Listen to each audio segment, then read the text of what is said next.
Hello, everybody, and welcome to another episode of Draw My Life. Oh, yes, I'm going to be talking about my life, but then I will not be talking about myself. I'll actually be talking about a gift that I would give to someone very special to me. And yes, and that's Draw My Gift for a very special person named Katrina Alonso. That's no other than my sister, who I love really, really dearly. And yes, I made this video in response to her video greeting for my birthday, because it's her birthday. No copyright infringement was intended, so just go ahead and listen to my story, dear sister, because this is for you, because it's your birthday. It's your party like it's your birthday. So are you ready, everyone? Well, let's start this thing. Okay, so I will be talking about my life and with my sister. So a long, long time ago, when the world was still round, and it still is, on June 30th, there was a small little kid that was born. Yes, she was born into this world. Although she was born in a manger, it was in a box, and, you know, there were animals all around. And it was far away from home. No, but she was really born in a hospital. She rose up. Probably the second girl. The first one unfortunately died, but she's the first girl basically in the family, and everyone was so happy to see her when she was born.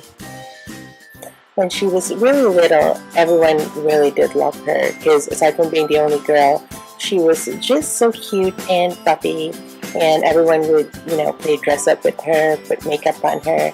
And I remember my mom buying her some stuff all the time, some ribbons, some bows, and more makeup. You know how the old days would just pile on some makeup on your face just so you would have makeup? That's exactly what her life is. And my dad, of course, being the only girl, she was the favorite. And everybody did love her because she was so sweet, she was so kind, and everybody admired her. And as she grew up, she still remained, as a graceful woman as she was. And she was my partner. She was my sidekick and everything. We did everything together, and we were best buddies. And everything that we do since we were kids, we were basically like twins. So you can call us like the duo. And Batman and Robin. So I'll be talking about our experiences when we were a child. So let's start with our experiences during elementary.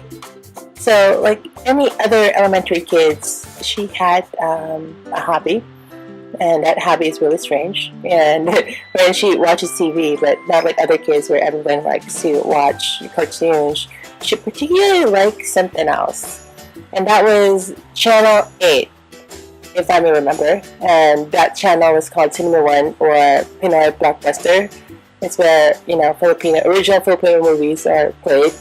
And I remember whenever I take the remote to change it to another channel, such as Cartoon Network, she would basically just go all commando and ruin everything and shout, and basically we're about three, and there'll be blood all over the place. So it's not a pretty sight. So during high school, it was a different thing, because I had to spend 1 year with her, because I was fourth year, and when I went on to college, I had to go to Manila, so I had to leave Dumaguete. So I basically had to fly into Manila, and I had to leave her there on her own, and basically it was the first time that I was away from her. But that turned out to be actually a good thing, because she was, aside from being alone, she was pretty much independent. She became more dependent towards herself. She became a confident woman. She did everything by her own. And I think that was the spark where she started with her life doing things her own way. And that's when she became a really independent woman. And yeah, she was so strong. And that's what made her go through college in Negros Oriental. And although she did perform in class, she started thinking about something else. She felt like something was empty, and that nothing was really working out for her. She started thinking that, maybe this is not for her, and that maybe there is something else that she wanted to do with her life. And that's when she realized that she had a different calling. So on that word, she actually did call me up and asked me for advice, and then that's the time when she told me how she really felt. And as her brother, knowing her, I definitely know what she would want, and that is being a chef. So I instantly knew what was going on. So I went ahead and went online, searched on some schools, and called some people. Even went to different types of schools and gathered all the information that I needed, and relayed her the information, and also guided her with what to tell my parents. Since this is definitely a new thing wherein they have to spend more for her education and all those transferring and all those stress. And just to make a long story short, after the big debacle, we were successful, and she was grounded, and she flied up to Manila with us, where she had to continue her college doing what she liked, and that's of course cooking. So everyone was happy, and that is where she started her career and studying HRM culinary at La Consolacion, Manila,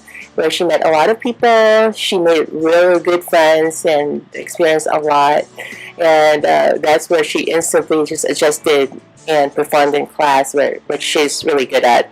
And just like her brother, she became an instant hit, especially with the class, since she is really smart, like me.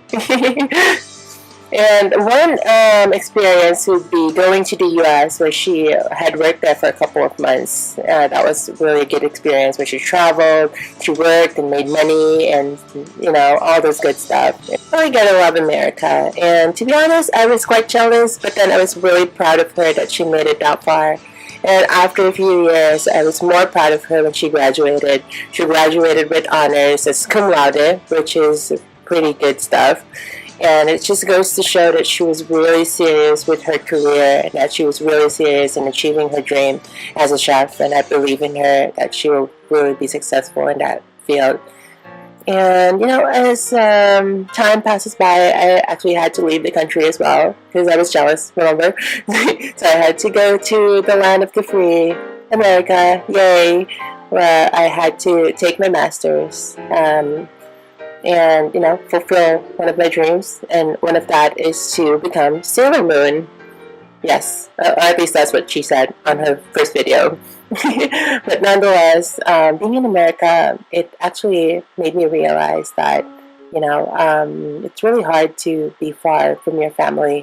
You might be in a really, really happy place with a lot of experiences, but it's just different when you don't have someone to talk to, and you miss doing all the stuff that you do with your sister. And I was really in a bad place, and my sister was the only person who I trusted, who I can talk to. And I really wanted to thank her for that, because she was with me all throughout. She was very supportive of me, and she just made me believe that one day I'll be back to being happy again. And yeah, I just wanted to thank her, because she told me that someday, one day we'll see each other, because we're both bonded by the same blood and hobby, and we have the same dream, and that is to conquer the world. Well, I just want to say happy birthday to you, sister. Thank you so much for being there for me all the time, and I love you very, very, very, very much, and I hope to see you soon. Thanks everyone for watching, and I hope you enjoyed the video. I'm sorry about the crappiness, but I just did this one for like an hour, so thank you for listening, and you guys have a great day.